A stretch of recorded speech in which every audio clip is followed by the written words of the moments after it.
Hi, Lori here with a video about forecasting, but before we can get started on that, I need to talk to you a little bit about quantitative analysis. So, quantitative analysis is something we're going to spend our time together on this week.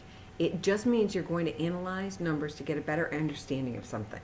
That something could be an entire industry, it could be a new product introduction, it could be how well your advertising is working, whether you should build a new office building or continue to rent space, those types of questions. Quantitative analysis is an important part of marketing research. If you're looking at survey results and trying to figure out what they are telling you, then you are already using quantitative analysis. For this class, we want to focus our quantitative analysis skills on preparing you for your capstone project by helping you to learn to do forecasting, sensitivity analysis, and scenario analysis. Let's tackle those one at a time. This video will be about forecasting. Forecasting just means trying to do the best job you can predicting the future. But in business, we don't call it predicting, we call it projecting. Businesses typically try to project future sales, revenue, future expenses, and future operating profit. How can they do this? Well, the first step is to look back and see how you have done over the past several years. In my family business, we've grown about 18 to 22% per year for the past 4 or 5 years. So if someone asked me to predict, or in business terms, project sales for next year, I would feel pretty comfortable telling them that we will be up 20%, unless I know that something important has changed. If, for instance, I knew that there was going to be a lot more demand for insurance products, I might take that estimate up to something like 25% and say I'm going to have a 25% increase in sales. On the other hand, if I knew there was going to be a slump in insurance sales worldwide, I would definitely want to take that number down to maybe only 5% and project a 5% increase in sales. Some companies actually need to project a decrease in sales when something adverse has happened to their industry. Let's talk about this idea in terms of our tire store. If we are on track to sell 1,000 tires this year, and we sold 900 tires the year before, and about 800 tires the year before that, we could project an increase in sales two ways. One, we could look at the change in the number of units we sold, or we could look in the change in terms of a percentage increase. I've made this lovely sheet, which hopefully you'll be able to read. Yep, let's go up here. Nice and big. Okay, so as you can see, 2 years ago, which we would call 2YA in the business world, we sold 800 units. Last year, which we would have said YA, year ago, we sold 900. This year, we're projected to sell 1,000. The question is, what are we going to sell next year? Well, if we look at our increase in units sold, change in units sold, we see that we went up 100 from 800 to 900, and we went from 900 to 1,000, which is up another 100.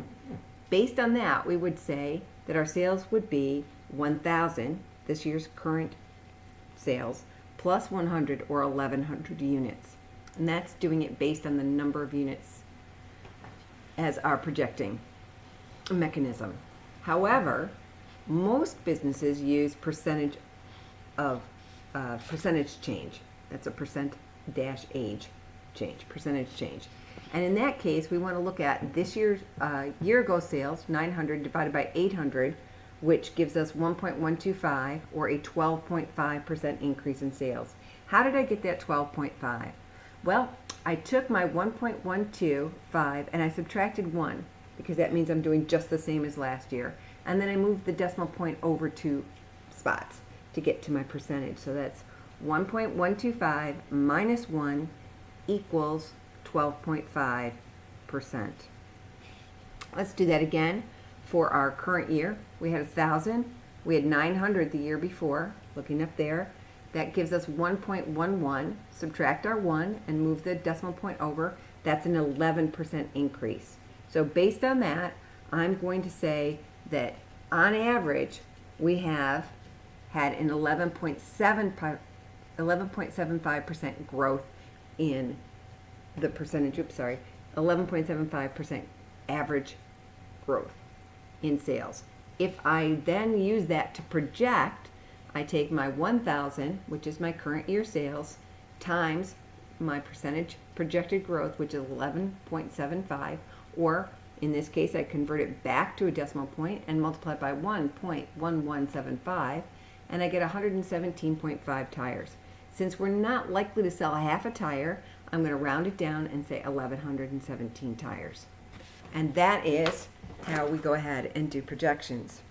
I like to use percentages because then we can easily project more than 1 year at a time using Excel. But the most important thing is to get as accurate a picture of the future as you can without taking so much time that the future is come and gone by the time your forecast is done.